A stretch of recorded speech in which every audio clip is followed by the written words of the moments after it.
what's going on here.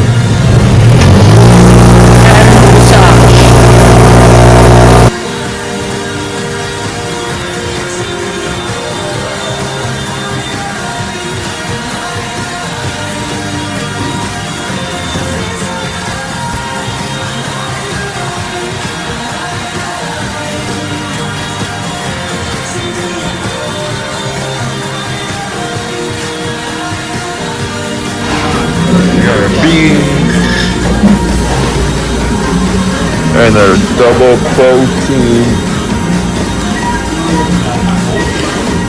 Oh, I'm in love. You have like 2,000 calories there, bro.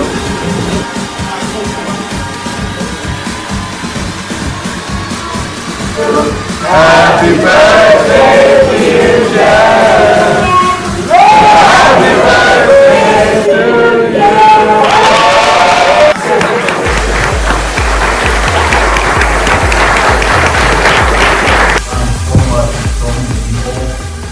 Every video you come out with, like I watch it and I'm just like blown away by all the information and stuff that you like share with the world for free. Because people can just go on YouTube, search you, and look up your content and not even pay you a cent.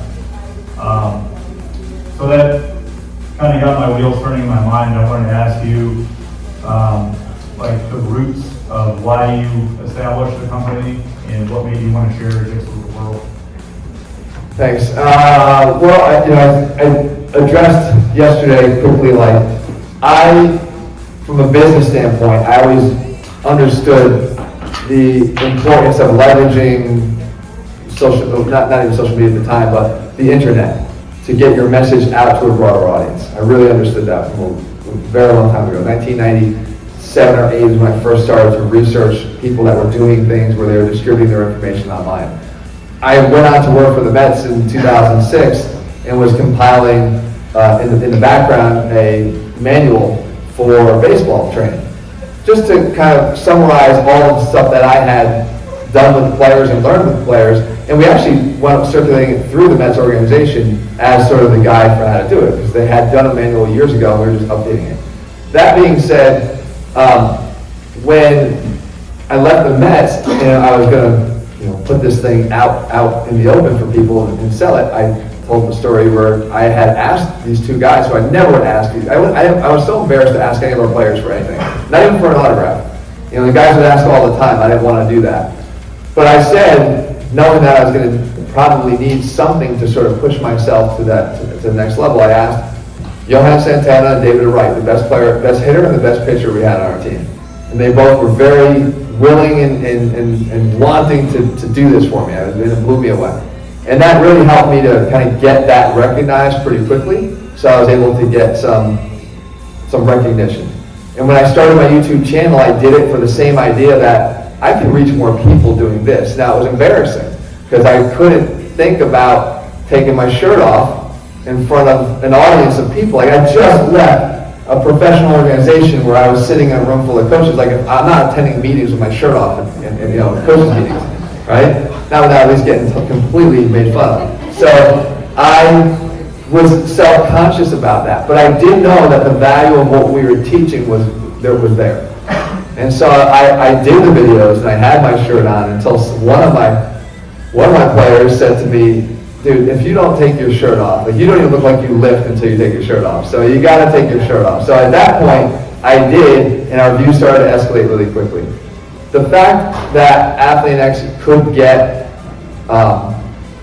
attention via a platform like YouTube was probably the business decision that I made.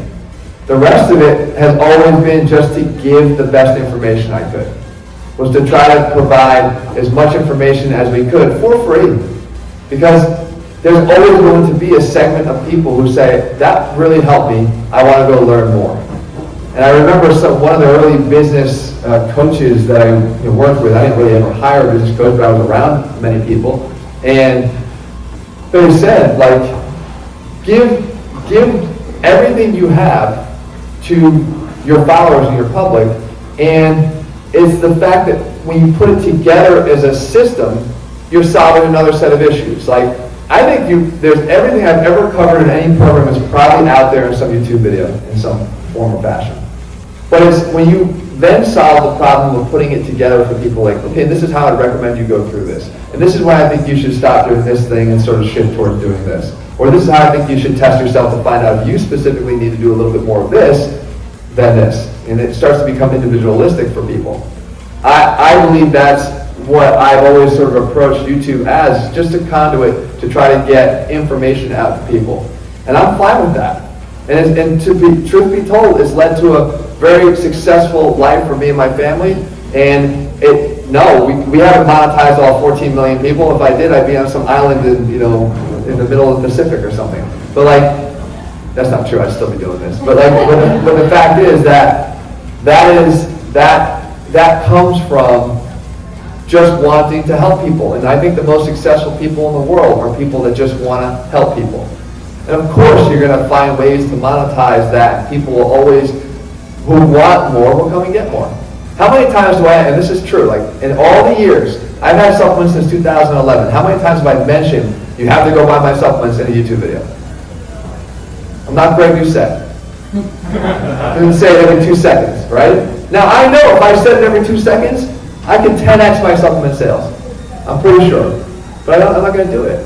Because I know that's not what the content is. Unless the video is about something that I have, then maybe that's a different story. But it's just not about that. It's about, we have a video coming out tomorrow about the incline dumbbell curl. And I think there's some valuable tips on how to do that and what to avoid. So that's just a helpful video on how to do an incline curl. And here I am 1,800 videos deep. So, the thing is always to try to, what can you do to lead with good information?